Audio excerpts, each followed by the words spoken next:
Hi everybody, my name is Joseph and today I'm going to teach you how to drive a skid steer.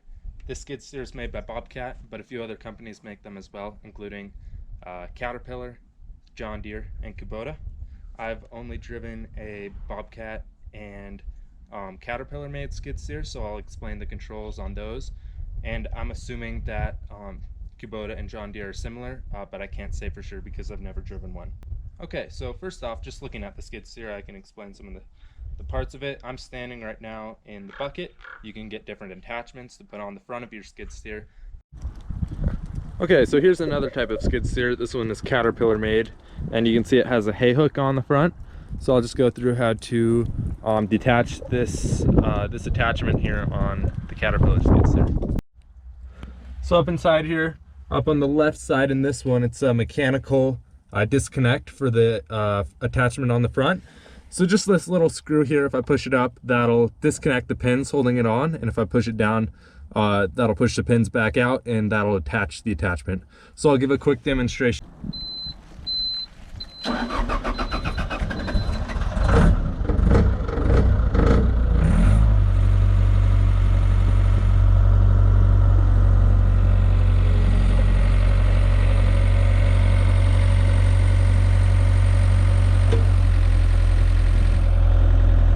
So right here you can see the two pins.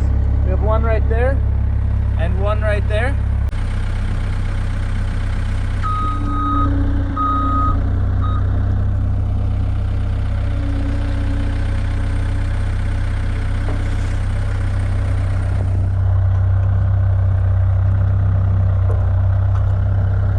Okay, so we're up here in the cab now. Looking around, you can see we have metal cage on both sides. This is one of the differences between it doesn't really matter which company, just some skid steers are going to have an enclosed cab. This one's open. An enclosed cab pretty much just has a door up in front. I'll try to put in a picture right here, and windows on the side. Those ones are sometimes also have air conditioning, heating.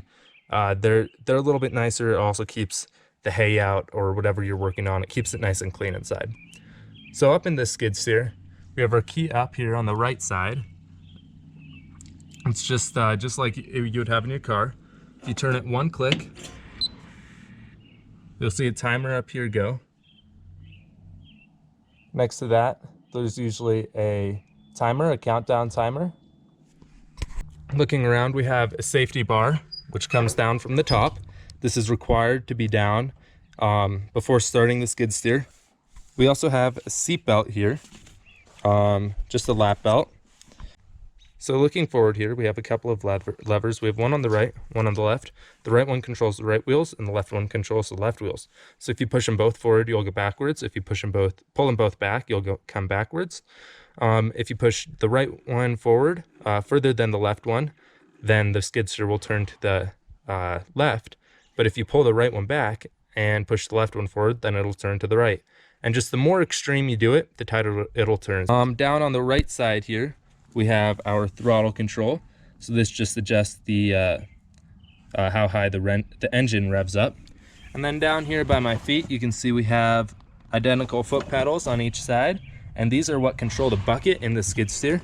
On my right foot, this controls the bucket. So if I push down with my heel, the bucket comes up and towards me. If I push forward on my toe, then the bucket goes forward and empties.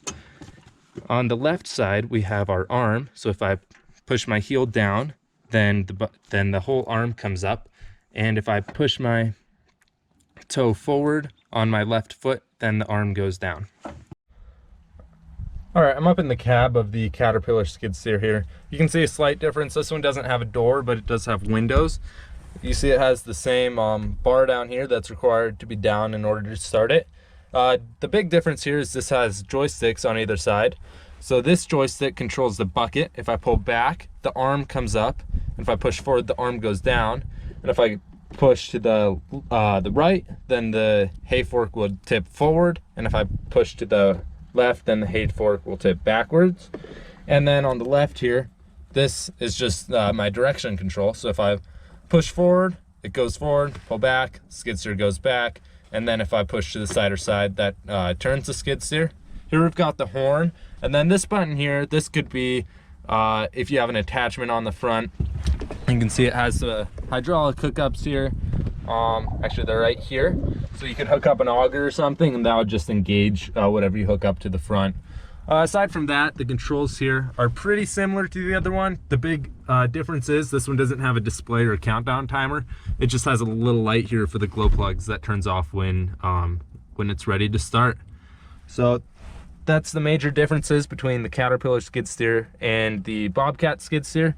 Also, instead of having the throttle here on the side, we have a foot pedal here, and that's how you rev up the engine. Okay, so before starting the Bobcat, there's a few things you should do. You should always walk around and at least minimally visually check the tire inflation. Coming back around to the back here, we have this big orange door.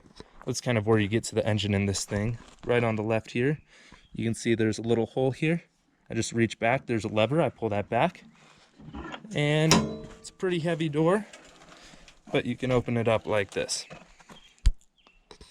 Another thing that you should do before starting your skid steer is you should check the oil. Okay, you can see here, it's a similar opening on the back here. And checking the oil, you'll just do that with this little push dipstick right here.